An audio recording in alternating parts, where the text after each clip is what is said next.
Hello. Stance is one of the most important and unfortunately most ignored topic in martial arts by beginners. It's the stance that make your hand and your leg techniques meaningful. So remember, karate is not just about being strong and kicking hard. It's an art, as in martial arts.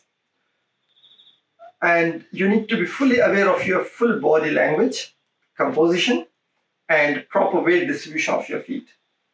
In simple, the more time you spend working on your stance, the more better karateka you become. Let's discuss 3 basic stances for today. Well, there are quite a few stances in karate, but of course we won't be discussing all of them. Today I'm going to talk about only 3 main basic stances, which are normal stance or parallel stance. In Japanese it's called hiko dachi, and the other one is horse riding stance. In Japanese it's called kibadachi, and the third one is Zenkutsu dachi, or front stance or forward stance. I'll give you a demonstration as we go. First of all, let's talk about normal stance. Normal stance, as I said, it's also called as hiko dachi in Japanese, and usually it's used to do your normal exercises and your basic technique on this stance. So before we move on to horse stance, let me give you a quick demonstration about hiko dachi or normal stance. As the name says, hiko dachi or normal stance is also called as parallel stance. Parallel means your both feet are parallel to each other, and your toes pointing in front. That's normal stance.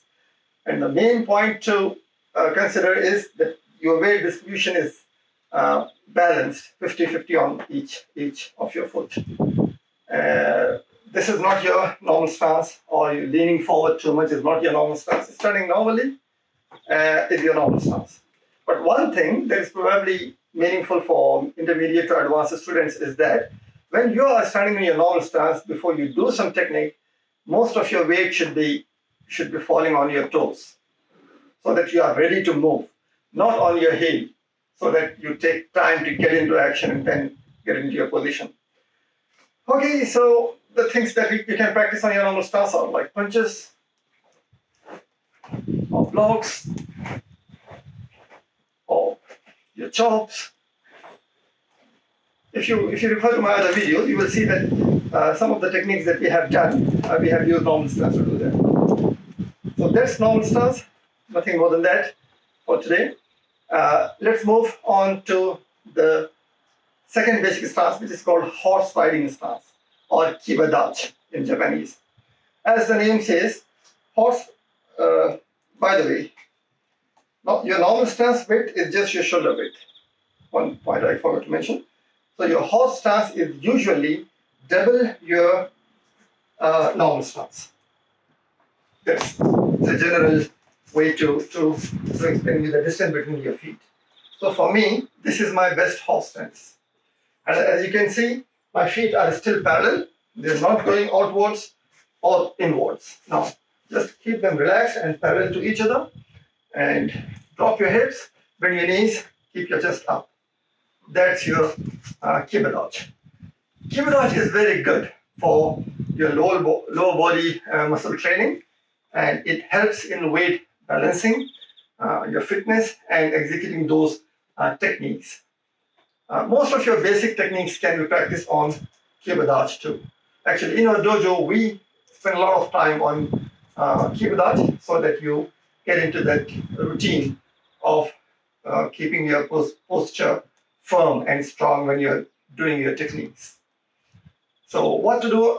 There are some methods that you can use to improve your horse stance. The number one drill I would suggest is you to just keep your knees bent, wide your feet enough, and then stay there for so many seconds or minutes. Just challenge yourself. There are some wrong variations. If you do your horse stance wrong, then it can actually affect your knees. So try to avoid these mistakes. That is, so when I'm on my kibadachi, I try not to drop my knees. That's the bad way. That's the wrong way of it. So make sure that you extend your knees and then bend them as much as comfortably as you can. Not doing too much and not standing like this. These are two no's. So your thighs should be pretty much parallel to the ground. Yeah. And you can practice your techniques like punches, blocks, elbows, chops, and yeah, this is the basic drill for your horse stance. Now, the other method we do in our dojos with horse stance that helps you balancing and with some high kicks as well is jumps. You just stand on your horse stance, pretty much sit on your horse stance, got up, and then you just jump high and then land again on your horse stance. Got up, sit properly on your horse stance. In one go, both feet go together, clap with your feet, and then land. So look like this. Look like this.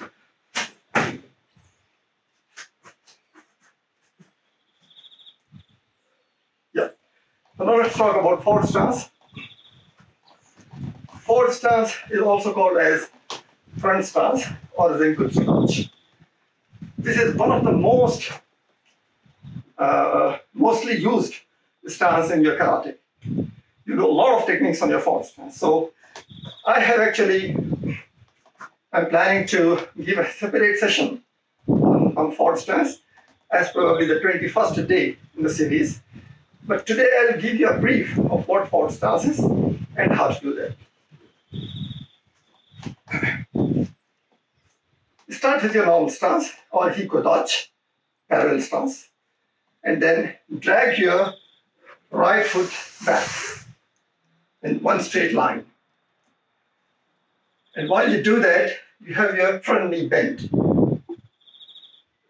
Make sure your front foot is pointing forward or slightly in to get the grip of the floor, and your back foot is not parallel to the front foot. No. If your front is going 90 degrees, the other one is going like 45 degrees. Bend your front leg, do not bend your back leg. Don't stand like this, bend your knees and drop your hips. Again, your front thigh is parallel to the ground.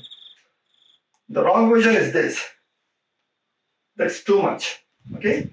And the idea is your knee and the tip of your toe is in one line. This is wrong, and obviously this is wrong. Your hips are in the direction of your movement.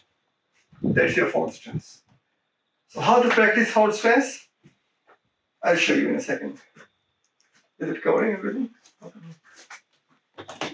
Good. So the best way to make your stance, to learn your stance quickly, is just relax your hands. Don't worry too much about the technique. So you can, two ways, you can either just guard up or keep your hands on your hips or just tuck your thumbs in your belt and hold your belts like this.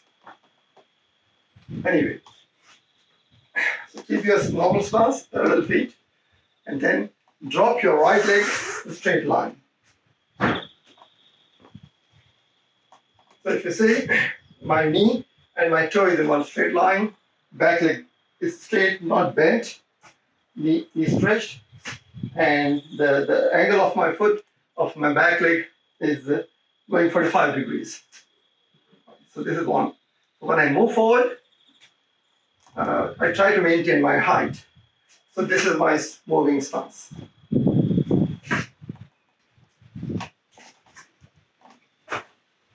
Moving backwards.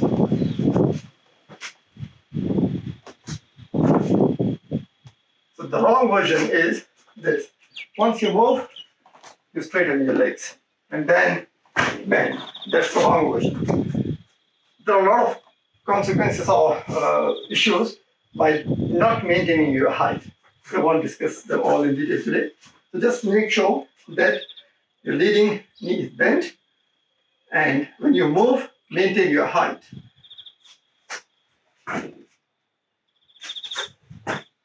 And the other thing is, when you are moving, make sure that you bring your other foot as close as possible to your pivot leg, and then open.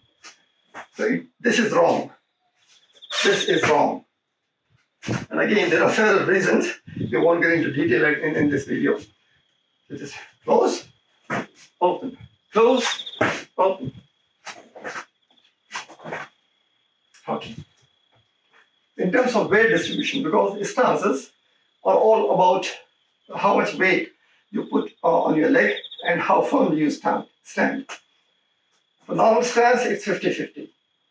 For horse stance, again 50-50. Forward stance, it's more of 70 and 30. Or some masters say 65 and 35. The idea is more on your leading foot, leading leg, and less on your back leg.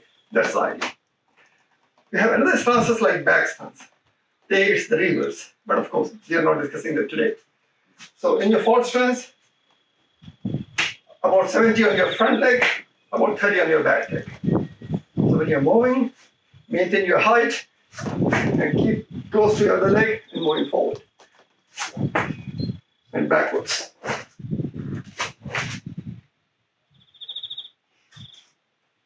Okay. And the best technique you can do to work on your forward stance or to improve your forward stance is a punch. So I will just show you that before we finish your video today.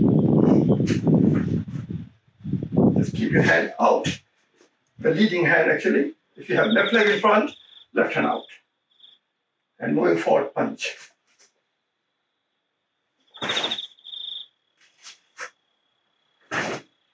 And back.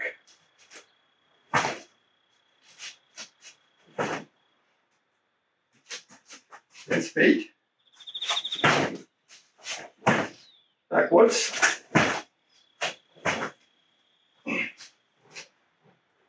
If you want to do this punch 2 count, that's helpful because most of the beginners, especially kids, they miss the idea of going in straight line, going with powerful punch while moving your feet close to each other. So I'll try to explain to you how it works.